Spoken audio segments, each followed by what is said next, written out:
بسم الله الرحمن الرحيم. அஸ்ஸலாமு அலைக்கும் வரஹ்மத்துல்லாஹி வபரகாத்துஹு.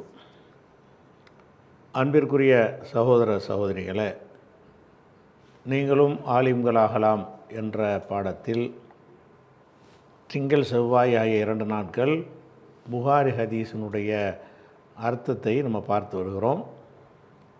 நேற்று வரைக்கும் நம்ம 78 ஹதீஸுகளை பார்த்து முடிச்சிட்டோம். இன்றைக்கி 79வது ஹதீஸு. அதுக்கு ஒரு பாடம் போடுறாரு. என்ன போடுறாருன்னா, பாபு ஃபதுலி மன் அலிம வ அல்லம.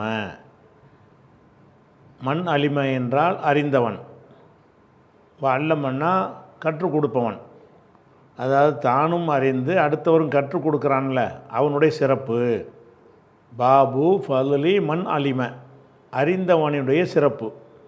அலிமை என்றால் அறிந்தான். இந்த மண் சேர்ந்த உடனே ஆளை குறிக்கிறதாயிரும். மண் லரபண்ட அடித்தவன், லரபண்ட அடித்தான். மண் லரபண்ட அல்லதி லரப அப்படிங்கிற மௌசூலுடைய மண் இது, அல்லதியுடைய அர்த்தமாயிரும். பாபு ஃபதுலி மண் அலிம, அறிந்தவனுடைய சிறப்பு பற்றிய பாடம். வ அல்லம, பிறருக்கு கற்றுக் கொடுக்குறான்ல அவனுடைய சிறப்பு பற்றிய பாடம். அப்போ தானும் அறிந்து பிறருக்கு கற்றும் கொடுக்குற ஒருத்தனுடைய சிறப்பு என்ன இருக்குது மார்க்கத்தில், அதுக்குரிய பாடம். பாபு ஃபதுலி மண் அலிம, அறிந்தவனுடைய சிறப்பு. ஓ அல்லம, அறிய செய்தவன், அதாவது கற்றுக் கொடுத்தவன், அவனுடைய சிறப்பு. அப்போ ஒரு மார்க்கத்தை கற்றுக்கொள்வதற்கு என்ன சிறப்பு இருக்கிறது, பிறருக்கு கற்றுக் கொடுப்பதற்கு என்ன சிறப்பு இருக்கிறது, அதை சொல்வதற்கு ஒரு பாடம்னு போட்டார். போட்டு 79வது ஹதீஸ் வருது. என்னது? ஹத்தசனா முஹம்மது இப்னுல் அலா. முஹம்மது இப்னுல் அலா என்பவர் நமக்கு சொன்னார். கால, அவர் சொல்லுகிறார், ஹத்தசனா ஹம்மாத் இப்னு சலமா, ஹம்மாத் இப்னு உசாமா. ஹம்மாத் இப்னு உசாமா என்பவர் நமக்கு சொன்னார். யார் வழியாக சொன்னார்ன்னு கேட்டால், அன் புரைத் இப்னு அப்துல்லா. புரைத் இப்னு அப்துல்லா வழியாக, ரவான்னு வச்சுக்கிறேன், ரவா அன் புரைத் இப்னு அப்துல்லா. புரைத் இப்னு அப்துல்லா வழியாக அவர் அறிவித்தார். அவர் யார் வழியாக அறிவித்தார்னா, நபி புர்தா, அபு புர்தா வழியாக அவர் அறிவிக்கிறார். அவர் யார் வழியாக அறிவிக்கிறார்ன்னு கேட்டால், நபி மூசா, அவர் அபு மூசா வழியாக அறிவிக்கிறார். அவர் யார் வழியாக அறிவிக்கிறார்ன்னு கேட்டால், அனின் நபி ஸல்லல்லாஹு அலைஹி வஸல்லம், நபி ஸல்லல்லாஹு அலைஹி வஸல்லம் வழியாக அறிவிக்கிறாரு. கால, நபி ஸல்லல்லாஹு அலைஹி வஸல்லம் சொன்னார்கள். இனிமேல் வரக்கூடியது ரசூலுல்லாஹ்வுடைய சொல்லு. என்ன சொல்கிறாங்கன்னு கேட்டால், இதை முதல்ல இந்த கருத்தை விளங்கிக்கிட்டு அர்த்தம் பார்த்தா தான் தெளிவாக புரியும். அதாவது அல்லாஹ் வந்து நபி ஸல்லல்லாஹு அலைஹி வஸல்லம் அவர்களுக்கு அந்த மார்க்கத்தை கொடுத்து அனுப்பியிருக்கிறான். இந்த மார்க்கத்தை வந்து ஒரு உதாரணத்தின் மூலம் விளக்குறாங்க ரசூல் ஸல்லல்லாஹு அலைஹி வஸல்லம். நான் ஒரு மார்க்கத்தை கொண்டு வந்தேன்ல, இந்த மார்க்கத்தை கொண்டு வந்தேன்னு சொன்னால் இதில் பயன்பெறக்கூடியவர்கள் வந்து பல வகையில் இருக்கிறார்கள் அப்படிங்கிறத விளக்குறதுக்காக வேண்டி ஒரு உதாரணம் சொல்கிறாங்க. என்ன உதாரணம்னு கேட்டால், ஒரு நிலப்பரப்பு. அந்த நிலப்பரப்பு எப்படி நிலப்பரப்புன்னு சொன்னால், ஒரு வயல்னு வச்சுக்கிறோமே, அதில் நல்ல மழை பெய்யுது. மழை பெஞ்சுன்னு சொன்னால் என்ன இருக்கும், அந்த வயல் வந்து முதல்ல தண்ணீரை உறிஞ்சிக்கிறோம். ரெண்டாவது, செடிகள் புற்பூண்டுகள்லாம் முளைக்க செய்யும். இப்படிப்பட்ட பூமியும் இருக்கிறது. ஒரு மழை பெய்யுதுன்னு சொன்னால், மழை எங்கே பெய்யுதோ அதுக்கு தகுந்த மாதிரி ரிசல்ட் இருக்கும். மழை ஒன்று தான். அந்த மழை வந்து ஒரு வயல் வரப்புகளில் பெஞ்சிச்சின்னு சொன்னால், அந்த வயல் வரப்பு தேவையான தண்ணீரை உறிஞ்சி குடிச்சிக்கிறேன். அதுக்கப்புறம் அதிலேருந்து புல்பூண்டையெல்லாம் முளைக்க செய்யும். இப்படியான ஒரு வயலும் இருக்கிறது, நிலமும் இருக்கிறது. அதே மாதிரி நல்ல மழை பெய்கிறது. அந்த மழை எங்கே பெய்யுதுன்னு கேட்டால், அது ஒரு குளம் குட்டை மாதிரி ஒரு பள்ளமான பகுதியில் போய் பெய்யுதுன்னு வைங்க. அதில் பெஞ்சிஞ்சோன்னா என்னவாயிரும்டா, அது தண்ணி தேங்கிக்கிறமே தவிர எதையும் முளைக்க செய்யாது. குளத்தில் ஏதாவது முளைக்குமா? குளத்தில், ஏரியில், கண்மாயிலாம் என்ன செய்யாது, எதுவும் முளைக்காது. ஆனால் என்ன இருக்கும், வயலில் மழை பெஞ்சால் முளைக்கும். தேவையான தண்ணியை உறிஞ்சி கீழே வச்சுக்கிறோம். குளத்தில் மழை பெஞ்சுன்னு சொன்னால் அந்த தண்ணீர் அதில் தேங்கி வைத்து கொள்ளுமே தவிர அதிலேருந்து எதுவும் முளைக்கவும் செய்யாது. அதே நேரத்தில் அந்த தண்ணியை தேக்கி வச்ச உடனே அதுலேருந்து என்ன செய்வாங்கன்னா மக்கள்லாம் தண்ணீரை அருந்துவாங்க, கைகால் மூஞ்ச கழுவுவாங்க, குடிப்பாங்க, தாங்களும் குடிப்பார்கள், அடுத்தவங்களும் குடிக்க கொடுப்பார்கள். பயிர் கால்நடைகளுக்கெல்லாம் என்ன செய்வாங்க, அதை குடிக்க கொடுப்பாங்க. விவசாயத்துக்கு அந்த தண்ணீரை பாய்ச்சுவாங்க. அப்படியான ஒரு விஷயமும் இருக்கிறது. இன்னும் சில பகுதி இருக்குது. அது என்னென்னு கேட்டால், அதாவது தந்தரைம்பாங்கள்ல, கட்டாந்தரை மாதிரியான ஒரு ஒரு நிலப்பரப்பும் இருக்கிறது. அதே மழை வந்து அங்கே பெய்யுது. அங்கே பெஞ்சுன்னு சொன்னால் அது உறிஞ்சவும் செய்யாது, பள்ளமாகவும் இல்லாமல் உறிஞ்சவும் செய்யாது. சமதரையில் இருக்குது, சமதரையில் கட்டாந்தரையாக இருக்குது. அப்படி இருக்கும் பொழுது அந்த கட்டாந்தரை என்பது தண்ணீரை உறிஞ்ச முடியாத பூமி இருக்கும்ல, அதுதான் கட்டாந்தரைம்பாங்க. தண்ணியை உறிஞ்சவும் செய்யாது, தேக்கி வச்சுக்கிறவும் செய்யாது. பெஞ்ச மழைகள்லாம் அப்படி வெளியே போயிடும். அந்த இடத்துல படுமே தவிர அந்த தண்ணீரால் அந்த பூமி என்ன செய்யாது, பயன்படாது, எந்த ஒரு நன்மையும் இருக்காது அப்படின்னு சொல்லிட்டு நான் கொண்டு வந்த நேர்வழிக்கு தான் உதாரணம். ரசூல்லா சொல்கிறாங்க, நான் ஒரு நேர்வழி கொண்டு வந்திருக்கேன்ல, நான் உங்கள் எல்லாத்துக்கும் ஒரே மாதிரி தான் சொல்கிறேன். சில உள்ளங்கள் என்ன செய்யும், அதை அழகாக உள்வாங்கி கொண்டு அதிலிருந்து நிறைய பயிர் பச்சையில் முளைக்க செஞ்சு அடுத்த ஆளுக்கு கொடுக்குற மாதிரியெல்லாம் அதிகமாக பயன்படுவார்கள். அந்த மார்க்க விஷயத்தை கேட்ட உடனே தாங்களும் விளங்கி கொள்வார்கள். விளங்கி கொண்டு என்ன செய்வார்கள் என்று கேட்டால் அதில் பயிர் பச்சையெல்லாம் முளைக்க செய்வார்கள் என்று சொன்னால் நிறைய டெவலப் பண்ணுவார்கள். அதை வச்சு மக்களுக்கு கொடுப்பார்கள். அப்படிப்பட்டதும் இருக்கிறது. இன்னும் சில உள்ளங்கள் இருக்கிறது, அது எதை முளைக்கவும் செய்யாது, இருந்தாலும் கல்வியை தேக்கி வச்சுக்கிடுவாங்க. அது அவன் அளவுக்கு அமல் செய்ய மாட்டான், தேக்கி வச்சுக்கிடுவான், வேணுங்கிற ஆட்களுக்கு எடுத்து சொல்லுவான். அப்படி பயன்படுத்தி கொள்ளக்கூடியவங்களும் இருப்பாங்க. இன்னும் சில பேருக்கு நான் சொல்லுவேன், அது உள்ளக்கே போகாது, அந்த செய்தி என்ன செய்யாது, உள்ளக்கே போகாது, இந்த காதில் வாங்கி இந்த காதில் விடுறதுமாங்கல்ல, அந்த மாதிரியான ஆட்களும் இருக்கிறார்கள். நான் கொண்டு வந்த செய்தி ஒன்றாக இருந்தாலும் நான் சொல்லக்கூடிய மக்களை பொறுத்து 3 வகையாக இருக்குது. சில பேருக்கு முழு பயன் தரேன், சில பேருக்கு பாதி பயன் தரேன், சில பேருக்கு பயனே தராது. அதை அந்த உதாரணத்தில் 3 விஷயம் தானே இருக்கிறது. அப்போ அதாவது ரசூல்லா கொண்டு வந்த இந்த மார்க்கத்தை வந்து பெருமழைக்கு உதாரணமாக காட்டி, மழை ஒன்று தான், அந்த மழை எங்கே பெய்யுதுங்கிறத பொறுத்து என்ன செய்யுதுன்னு கேட்டால் ரிசல்ட்டு மாறுது. சில இடத்துல பெய்யும் பொழுது அதுக்கு ரிசல்ட்டு வேறையாக இருக்கிறது, இன்னொரு இடத்துல பெய்யும் பொழுது அதுக்கு ரிசல்ட்டு அதுக்கு கொஞ்சம் அடுத்த தரத்தில் இருக்கிறது, இன்னொரு இடத்துல பெய்யும் போது நோ ரிசல்ட், அது ஒன்றுமே இல்லை, அது மழை பெஞ்சதை தவிர அதனால் அந்த நிலத்துக்கும் பயன் இல்லை, யாருக்கும் பயன் இல்லை, அது போட்டு தண்ணி பூரா வெளியே ஓடி போயிடும். இப்படிங்கிற மாதிரி இருக்குதுன்ற சொல்ல என்ன செய்கிறாங்க, இந்த உதாரணத்தின் மூலமாக நான் கொண்டு வந்த மார்க்கம் ஒன்று தான், உங்களோட பொறுத்து அது மாறும். நீங்கள் எந்த மாதிரியான ஒரு மனநிலையோடு என்னுடைய செய்திகளை கேட்குறீங்களோ அதுக்கு தகுந்தவாறு தான் அது பயன் தரும்ன்றதை சொல்கிறதுக்கு இந்த உதாரணம் காட்டுறாங்க. இந்த உதாரணத்தை விளங்கிட்டீங்கன்னா இப்போ வாசிக்கும் போது ஈஸியாக வழங்கும். ரசூல்லா சொல்கிறாங்க, மசலு மா பாசனி அல்லாஹு பிஹி மினல் ஹுதா உல் இல்மி. மசலு மாங்கிறது அல்லதியுடைய அர்த்தம். மசலுள்ளதி பாசனி, அல்லாஹ் என்னை அனுப்பியிருக்கிறானே அதற்கு உதாரணம். பாசனி அல்லாஹு பிஹி, எதை கொடுத்து அல்லாஹ் அனுப்பியிருக்கிறானோ அதுக்கு உதாரணம். எதை கொடுத்து அனுப்பியிருக்கிறான், மினல் ஹுதா உல் இல்மி, நேர்வழியும் கல்வி ஞானத்தையும் அல்லாஹ் கொடுத்துருக்குறான்ல. என்னை வந்து எந்த நேர்வழியை கொடுத்து அனுப்பியிருக்கிறானோ, எந்த கல்வி ஞானத்தை கொடுத்து அனுப்பியிருக்கிறானோ அதற்கு உதாரணமாவது. மசலுன்னா உதாரணமாவது. மா பாசனி அல்லாஹு பிஹி மினல் ஹுதா உல் இல்மி, எனக்கு எதை கொண்டு அல்லாஹ் அனுப்பியிருக்கிறானோ அந்த நேர்வழி, அந்த கல்வி, அதற்கு உதாரணமாவது. அல்லாஹ் என்னை எதை கொடுத்து என்று அனுப்பியிருக்கிறான், நேர்வழியை கொடுத்து அனுப்பியிருக்கிறான், கல்வியை கொடுத்து அனுப்பியிருக்கிறான். அதுக்கு ஒரு உதாரணம் சொல்வதாக இருந்தால் அப்படின்னு சொல்கிறாங்க. மசலுமா பாசனி அல்லாஹு, அல்லாஹ் என்னை அனுப்பியிருக்கிறானே, மினல் எதை கொண்டு அனுப்பியிருக்கிறான், மினல் ஹுதா உல் இல்மி, நேர்வழியிலிருந்தும் கல்வியிலிருந்தும் எதை கொடுத்து அல்லாஹ் என்னை அனுப்பியிருக்கிறானோ அதற்கு உதாரணமாவது மசலில் கைஸில் கசீர், ஒரு பெரிய மழையை போன்றது. கைஸ்னா மழை, கசீர்னா பெரிய அதிக அளவில் பெய்யக்கூடிய மழை. மசலில் கைஸில் கசீர், அதிக அளவில் பெய்கிற ஒரு மழையை போன்றதாகும். நான் கொண்டு வர்ற நேர்வழிங்கிறது பெருமழையை போன்றது. அந்த மழை என்ன செய்கிறது, அசாப அருளன், ஒரு பூமியில் அது படுகிறது, அந்த மழை பெய்கிறது. பூமியில் மழை வந்து நம்ம பெய்யுதுன்னு தானே சொல்லுவோம், அரபியில் படுதுன்னு சொல்லுவாங்க. நம்ம தமிழில் என்ன செய்வோம், அந்த மழை வந்து பெய்கிறது. அசாப, அந்த மழை பெய்கிறது. அர்லன், ஒரு பூமியில் ஒரு நிலப்பரப்பில் பெய்கிறது. அப்படி பெய்யும் பொழுது இப்போ கான மின்ஹா, அந்த நிலப்பரப்பில் இருந்தது நகியத்துன். நகியத்துன்னா அந்த உறிஞ்சும் தன்மை உடைய ஒரு பூமி. நகியத்துனானது உறிஞ்சுகிற தன்மை இருக்கும்ல, அந்த தன்மை உள்ள ஒரு பூமிக்கு நகியத்தும்பாங்க.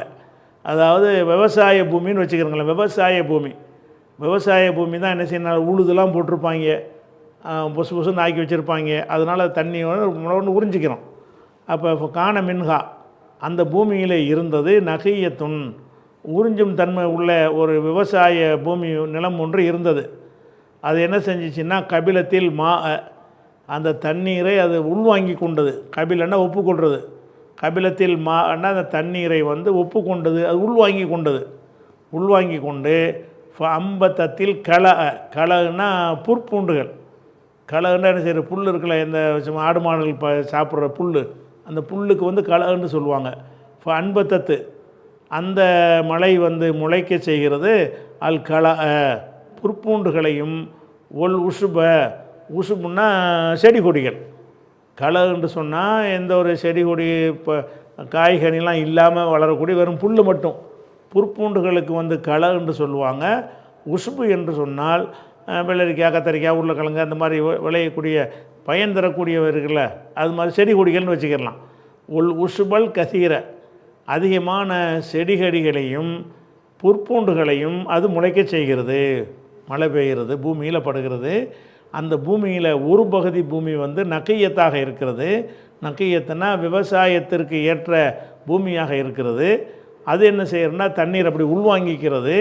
உள்வாங்கி கொண்டு அந்த ஈரத்தை வைத்து என்ன செய்கிறது, புற்களை முளைக்க வைக்கிறது, காய்கறிகளை செடி கொடிகளை முளைக்க செய்கிறது அப்படின்னு ரசூலுல்லாஹ் சொல்கிறாங்க. அம்பத்தத்து, அந்த மழை முளைக்க செய்கிறது அல்லது அந்த பூமி முளைக்க செய்கிறது.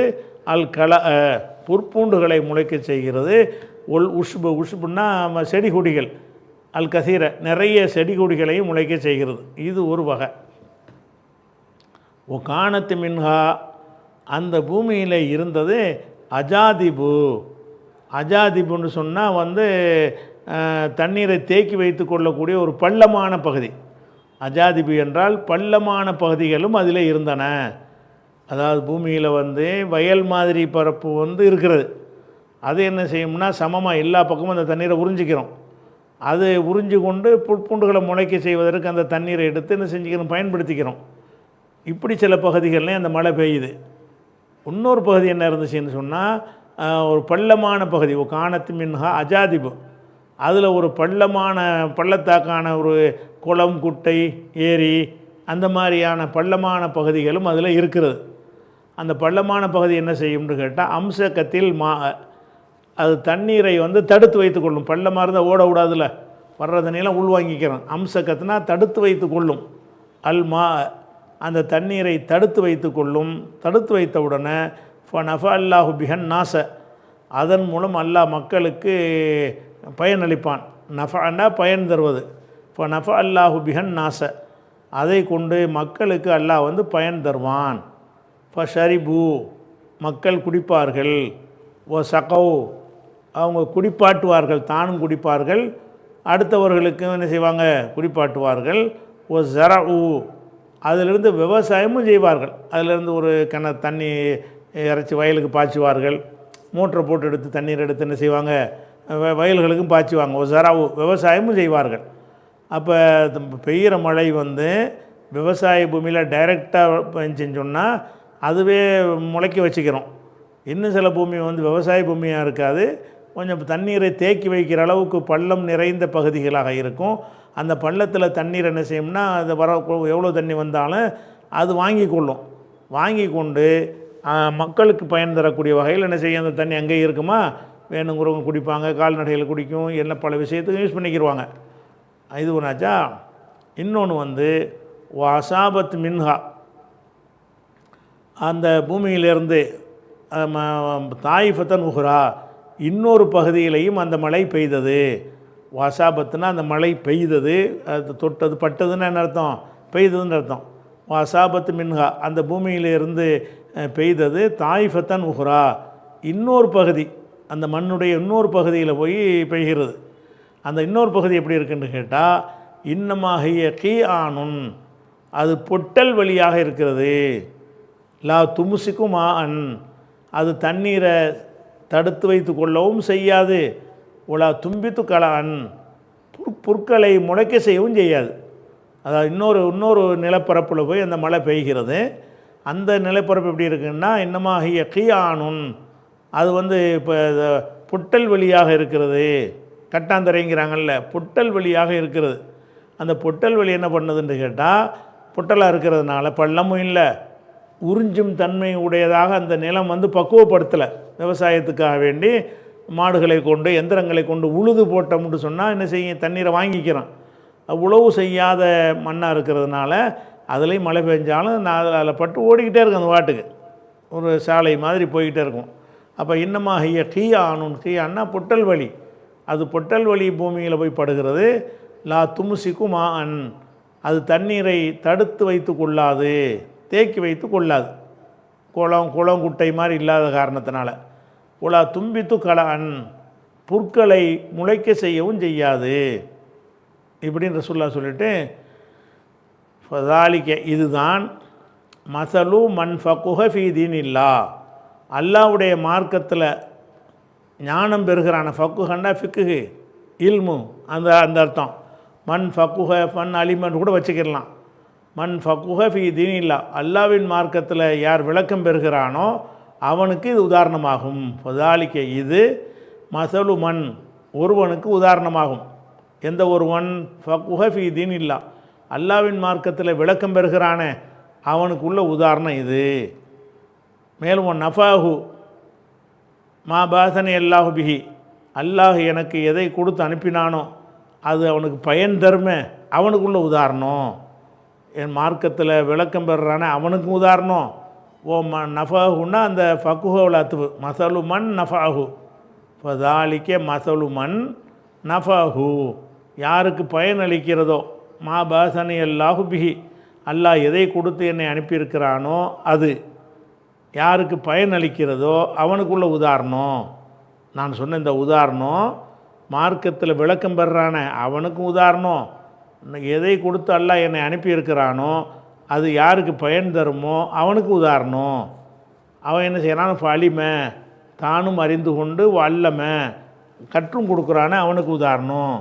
மேலும் மசலும் அல்லம் எர்ஃபிதாலிக்கு ரஹசன் அவன் இதன் பக்கம் தலையை ஒசத்தி கூட பார்க்கலையே அவனுக்கு உதாரணம். அதாவது மூணு வகையான நிலத்தை ரசூலுல்லாஹ் சொல்லியிருக்கிறாங்க. 3 வகையான நிலம்ங்கிறது என்னன்னு கேட்டால், ஒரு நிலம் தன்னளவுக்கு பயன்படுற ஒரு நிலம், உறிஞ்சி வச்சுக்கிறது, தேவைக்கு முளைக்க செய்யுது, அது ஒரு வகையான நிலம். இன்னொரு வகையான நிலம் என்னன்னு கேட்டால், தன்னளவு தண்ணியை வைத்துக்கொள்ளவும் செய்கிறது, மக்களுக்கெல்லாம் கொடுத்துக்கிட்டே வேறு இருக்கிறது, கற்றுக் கொடுக்குறதுக்கு உதாரணம். 3வது வகை என்னென்னு கேட்டால், ஏறெடுத்தும் பார்க்காம இருக்கிறான்ல அவனுக்கு உதாரணம். அப்போ 3 உதாரணம் சொன்னதுனால 3க்கும் சேர்த்து ரசூலுல்லாஹ் விளக்குறாங்க. எப்படி விளக்குறாங்கன்னா, ஃபதாலிக்க இது மசலு மன் ஃபக்குஹ ஃபீ தீனில்லா அல்லாஹ்வின் மார்க்கத்தில் விளக்கம் பெறுகிறானே அவனுக்கு உதாரணம். இது என்னது? முதல் பூமி. இது யாருக்குரிய உதாரணம்? இது முதல் பூமி இருக்குல்ல, முதல் பூமி அது விவசாய பூமி. அந்த விவசாய பூமியை பொறுத்த வரைக்கும் அது தண்ணீரை தேக்கி வச்சுக்கிட்டு அடுத்த ஆளுக்கெல்லாம் கொடுக்காது, அதுவே எல்லாத்தையும் குடிச்சிட்டு அதுவே முளைக்க செஞ்சுக்கிறோம். அப்போ தன்னளவில் பயன்பெறக்கூடிய அளவில் அது இருக்கும். அதுக்கு உதாரணம் இது முதல்ல சொன்ன பூமி இப்போ நம்ம காட்டுறோம்ல இவனுக்கு உதாரணம். ஃபதாலிக்க இது மசலு மன் ஃபக்குஹ யார் தன்னளவில் விளக்கம் பெறுகிறானோ ஃபீ தீனில்லாஹி அல்லாஹ்வுடைய மார்க்கத்தில் விளக்கம் பெறுறானே அவனுக்கு உதாரணம். இது எந்த பூமி? இது முதல் பூமி. 2வது ஒன்று சொன்னோம்ல, அவன் என்ன அதில் என்ன அம்சம் இருக்குன்னு கேட்டால், தானும் அடுத்தவனும் கற்றுக் கொடுக்குறான்ல அவனுக்கு உதாரணம். அது 2வது விஷயம். ஏன்னு கேட்டால், அந்த குளத்தில் உள்ள குளம்ங்கிறது தண்ணீரை தேக்கி வச்சுக்கிறது, அதுவும் தேவையானதையும் குடித்ததுக்கப்புறம் மிச்சம் வச்சுருக்குது, அந்த தண்ணி அடுத்த ஆளுலாம் எடுத்து பயன்படுத்துகிறாங்க. அப்போ கற்றுக் கொடுக்குற மாதிரி இது. அப்போ இந்த கற்றுக் கொடுக்குறன்னு நான் சொன்னேன்ல, அவனுக்கு உதாரணம் ரெண்டாவது சொன்னது. ஓ நஃபாஹு, யாருக்கு பயன் தந்ததோ, மா பாசனை அல்லாஹு பிஹி, அல்லாஹ் எதை கொண்டு என்னை அனுப்பினானோ அது யாருக்கு பயன் தந்து, அலிம அவனும் அறிந்து, அல்லம அடுத்தவர் கற்றும் கொடுத்தானே அவனுக்கு உதாரணமாகும். இது ரெண்டாவது பூமி.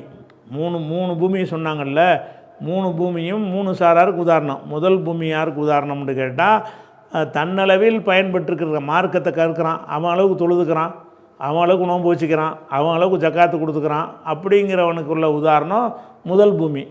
ரெண்டாவது பூமி என்னன்னு கேட்டால், அவன் அளவுக்கு தேவையான தண்ணீரை குடிச்சிக்கிறான், குடித்தது போக மிச்சம் வச்சுருக்கிறான், மிச்சத்தை வேணுங்கிறால் அள்ளிக்கிட்டு போன்னு திறந்து விட்டுருக்குறான், யார் வேணாலும் அள்ளிக்கிட்டு போய் என்ன செய்கிறாங்க, தண்ணியை பயன்படுத்துகிறாங்க. அப்போனா அடுத்த ஆளுக்கு ஆலிமா வந்து கற்றுக் கொடுக்குறான். கற்றுக் கொடுக்குறவனுக்கு உள்ள உதாரணம் எது? ரெண்டாவது பூமி. மூணாவது பூமி என்னண்டா, மசலு மல்லம் எர்ஃபா, யார் உயர்த்தவில்லையோ, பிதாலிக்க இந்த நேர்வழியின் பக்கம், ரசன் தலையை உயர்த்தவில்லையோ, ஏறெடுத்தும் பார்க்கவில்லையோ. இப்படி தலையை ஒசத்துறன்னு அர்த்தம், ஏறெடுத்து பார்க்குறது. ஏறெடுத்தும் பார்க்கல, அது ரசூல்லா சொல்லிகிட்டு இருப்பாங்க, இம்பாட்டு வேறு பக்கம் திரும்பிக்கிட்டு இருப்பான். நான் ஒரு செய்தியை கொண்டு வந்து அவனுக்கு சொல்லுவேன், ஏறெடுத்து பார்த்தா தானே அந்த செய்தி அவன் உள்ளத்தில் நுழையும். ஏறெடுத்தும் பார்க்காம இருக்கிறானே அவனுக்கு உதாரணம். இது மூணாவது பூமி. மூணாவது பூமி கட்டாந்தரைன்னு சொன்னோம்ல, அந்த பொட்டல் வலி, அந்த பொட்டல் வலிக்கு உரிய உதாரணம். 3 உதாரணத்துக்கும் சொல்லிட்டாங்க சொல்லலாம்.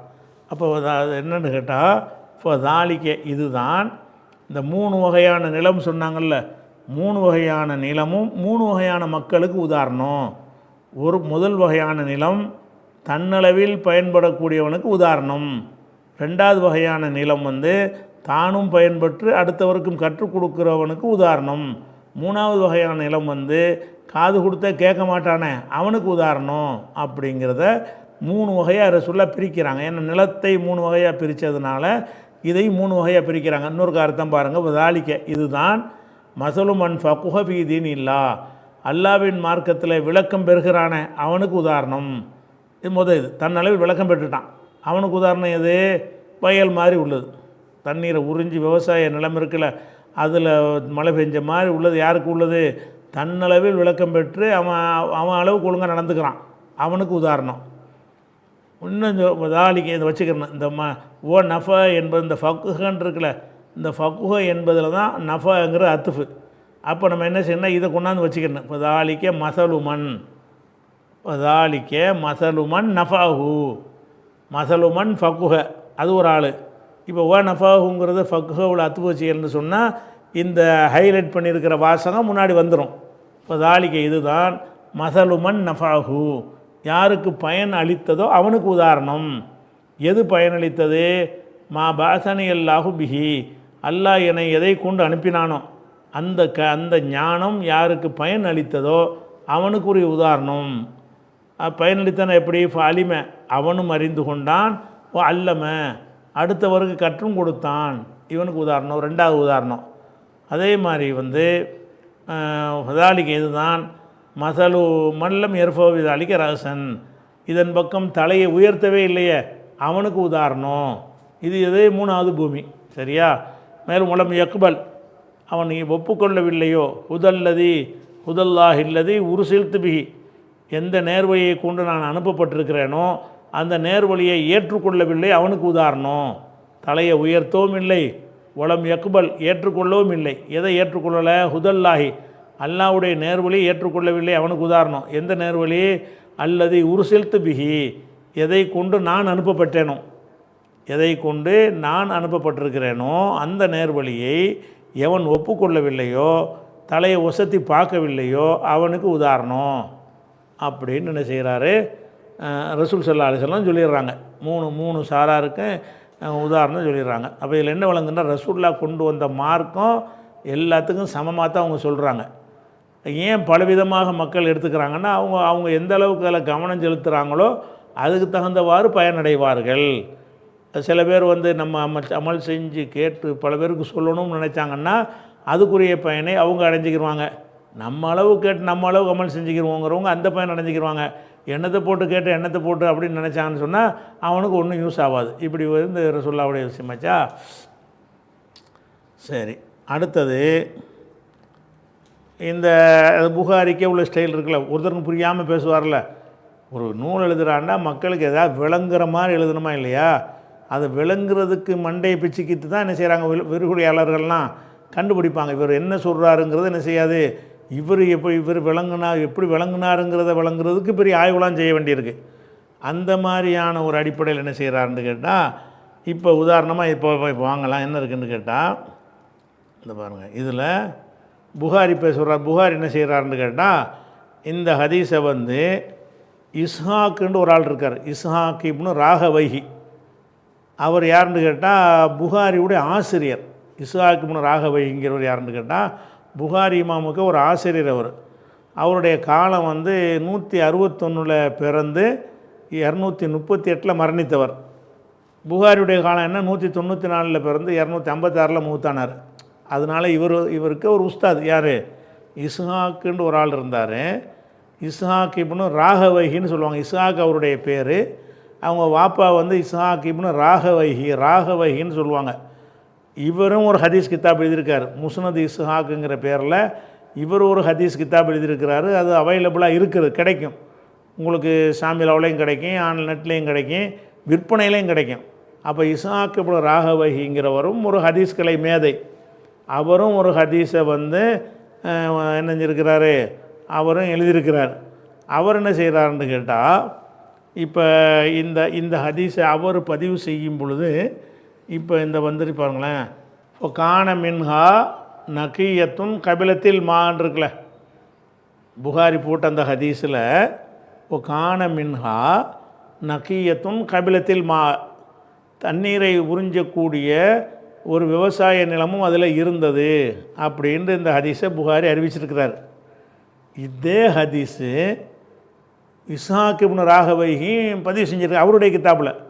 புகாரியுடைய ஆசிரியராக இருக்கக்கூடிய இஸ்ஹாக் இப்னு ராகவைஹி என்பவர் வந்து இதே ஹதீஸை வந்து அவருடைய முஸ்னது இஸ்ஹாக் இப்னு ராகவைஹிங்கிறதுல பதிவு செஞ்சுருக்கிறார்.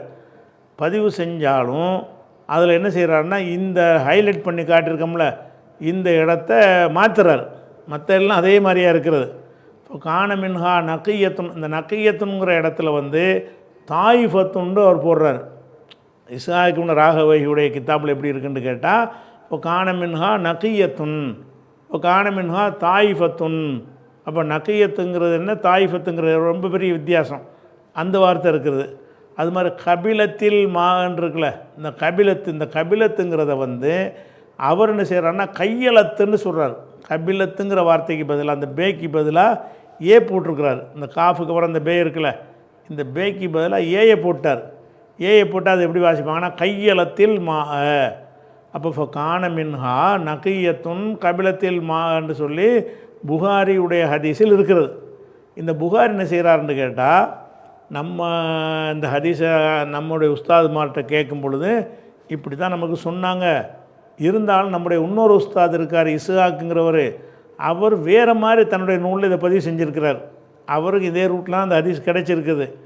அவர் வேறு மாதிரி பதிவு செய்கிறார். என்னென்னு கேட்டால், இந்த ஹதீஸை இதே மாதிரியே இஸ்ஹாக் இப்னு ராகவைஹிங்கிற ஒரு பதிவு செஞ்சுட்டு இந்த ஹைலைட் பண்ணுற இந்த வார்த்தையை மட்டும் வேறு மாதிரி சொல்கிறார். எப்படி, இப்போ கான மின்ஹா தாயிஃபத்துன் கையளத்து நகியத்துன் கபிலத்து அப்படிங்கிறதுக்கு பதிலாக தாயிஃபத்துன் கையளத்துங்கிற வார்த்தை யூஸ் பண்ணியிருக்கிறார். இவர் என்ன செய்கிறார், புகாரி வந்து ஒரு நேர்மையை காட்டுவதற்காக வேண்டி, நான் இப்படி தான் எனக்கு சொன்னாங்க, ஆனால் என்னுடைய உஸ்தாத் இந்த ஹதீஸை பதிவு பண்ணி வச்சுருக்காரு, அதில் எப்படி இருக்குன்னு கேட்டால் தாயிஃபத்துன் கையளத்துங்கிற வார்த்தையை மற்றெல்லாம் கரெக்டாக இருக்கிறது. இதே ஹதீஸ் வந்து அவரும் பதிவு செஞ்சுருக்கிறாரு. அவருக்கிட்டே சொல்லி தந்த ஆளுக்கு என்ன, அவர் மிஸ்டேக்கா, அவருக்கு சொன்ன ஆளுக்கு மிஸ்டேக்கா, யார் பக்கம் மிஸ்டேக்குன்னு தெரியலை. இருந்தாலும் அவருடைய கிதாபில் எப்படி இருக்குங்கிறாருன்னு கேட்டால், நகியத்துன் கபிலத்து என்கிற வார்த்தைக்கு பதிலாக தாயிஃபத்துன் கையளத்து, இந்த வார்த்தை நல்லா மனசில் வச்சுக்கிறங்க. நகியத்துன், அதை கூட காப்பி பண்ணி பக்கத்தில் போட்டால் உங்களுக்கு தெரியும். இந்த நீல கலரில் கொடுத்துருக்கோம்ல, இது வந்து புகாரி இப்போ நம்ம பாசிம்ல ஹதீஸு அதில் உள்ள வாசகம். ஆனால் இஸ்ஹாக்குங்கிறவர் என்ன பண்ணுறாருன்னு கேட்டால், தாயிஃபத்துன் கையளத்தில் இப்படி மாற்றுறார். இந்த நீல கலராக உள்ள சொல்லுக்கு பதிலாக இந்த சிகப்பு கலராக உள்ள சொல்லாக மாற்றி அந்த கித்தாபில் அவர் போட்டிருக்கிறாரு அப்படிங்கிறார். அதை எதுக்கு இன்னொருக்கு பாருங்கள் வேலைங்க. கால அபு அப்துல்லா, அபு அப்துல்லான்னா புகாரி, அவருக்கு பேர் தான் அது. நான் சொல்கிறேன் அப்படிங்கிறதுக்கு பதிலாக இப்படி சொல்லுவார் அவர். கால் அபு அப்துல்லா, அபு அப்துல்லா சொல்கிறேன். அபு அப்துல்லா என்ற புகாரி என்ற இந்த நூலுடைய ஆசிரியராகிய நான் சொல்கிறேன்றதுக்கு அர்த்தம். கால அபு அப்துல்லான்னா என்ன அர்த்தம்? புகாரி ஆகிய நான் சொல்லுகிறேன். கால இஸ்ஹாக், இஸ்ஹாக்கு சொல்லியிருக்கிறார். இஸ்ஹாக்குன்னா யார்? இவருடைய உஸ்தாது இஸ்ஹாக் இப்னு ராகவைஹி. அவர்கிட்ட நிறைய பேர் படிச்சிருக்கிறாரு. இஸ்ஹாக் என்பவர்கிட்ட அஹ்மது இப்னு ஹம்பல் படிச்சிருக்கிறாங்க, புகாரி இமாம் படிச்சிருக்கிறாரு. அவர் ஒரு பெரிய ஸ்காலர் அவர்.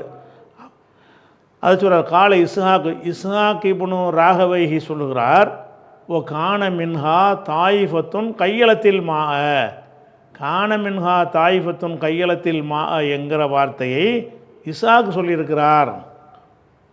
இது எவனுக்காக விளங்குமா? இப்படி சொன்னால் யாருக்கா விளங்குமா? நான் சொல்கிறேன், இவ்வளோ விவரத்தை நான் உங்களுக்கு சொன்னோன்னா உங்களுக்கு விளங்குது. இஸ்ஹாக் இப்படி சொல்லியிருக்காருன்னா எந்த இஸ்ஹாக், எங்கே சொன்னார், எதுக்கு சொன்னார், இந்த வார்த்தையை என்னத்துக்கு ஒன்றும் விளங்காது, யாருக்கும் விளங்காது.